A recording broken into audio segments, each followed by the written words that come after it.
საკმაოდ გულთან ახლოს მივაქვს ხოლმე ასეთი кейსები და ვიტყვი როგორ кейსებს გულისხმობ. ერთმა გოგონამ დაწერა ასეთი რამ, რომ ოჯახის შექმნა, გერმანული ოჯახის შექმნა, მისი დედამთილ მამამთილი ძალიან ერევიან მის გადაწყვეტილებებში და ეს გოგონა ორსულად არის და მისი დედამთილი და მამამთილი იმასაც უკრძალავენ უკვე, რომ ბავშვი როდესაც დაიბადება, რომ ამ გოგონამ ქართულ ენაზე ესაუბროს.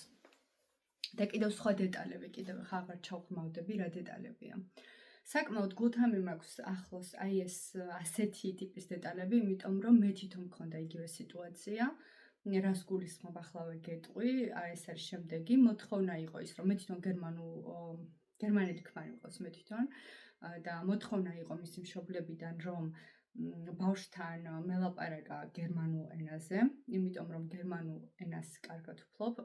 შემდეგი რომ ფემინისტური ღირებულებები დამემყარებინა ოჯახში, ბავშვი არ მომენათლა მართლმადიდებლად და ყოფილიყო ევანგელისტი, რომ ჩემი სახლის გასაღები ჰქონოდათ, რომ ყველა ის დეტალი სცოდნოდათ ჩემ შესახებ, რაც წესით დედამთილ და მამამთილმა საერთოდ არც არის აუცილებელი რომ იცოდეს და ახლა ის პერიოდი იყო, ორსულობის პერიოდი მქონდა და ახლა ორსულობის პერიოდში ჭირს მაინც ცოტა ის რაღაც ძალები რომ მოიკრიბოთ. ახლა მშობიარობის შემდეგ ახლა დავალაგე სიტუაცია, როგორც იყო საჭირო, რომ ჩემი შვილი მართლმადიდებლად მოუნათლე, ჩემს შვილს ქართულ ენაზე ველაპარაკები, მათი შვილიც მართლმადიდებლად მოუნათლე და ჩემს ქმარს ქართული სახელი დავარქვი და მას ქვია კონსტანტინე.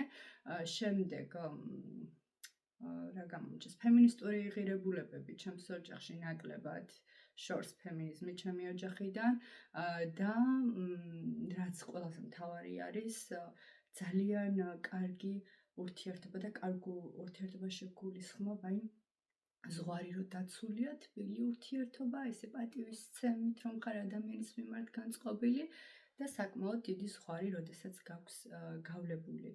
და ხშირად ფიქრობენ ადამიანები, რომ აუცილებელია მოხდეს ჩხუბი, წიოკი და მთელი ამბები, რომ მოხდეს სიტუაციის დაალაგება, როდესაც ყველაფერი უფრო მარტივად შეიძლება მოხდეს, საუბრით შეიძლება მოხდეს. ახლა ესეთ შემთხვევაში ხო, კომპრომისები აქ ვერანაირად ვერ მუშაობს. არის ისეთ სიტუაციები, სადაც საჭირო არის რადიკალიზმი.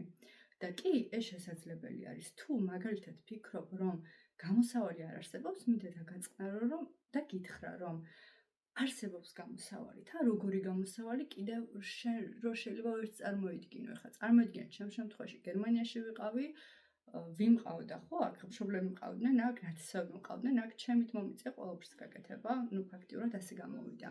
და რაც ყველაზე მთავარია, ხო, ახლა შეიძლება თუ უცხოელი დედამთილი მამამთილი ყავს, ხო, როდესაც მიხვდები რომ შენთან რაღაცა ვერ გამოსდით, შეიძლება ნათესაობა ჩართონ და შეიძლება 30 კაცი დაგადგეს თავზე, მაგრამ რაოდენობას მნიშვნელობა არ აქვს, დამიჯერე, არანაირი რაოდენობა არ არის მნიშვნელოვანი.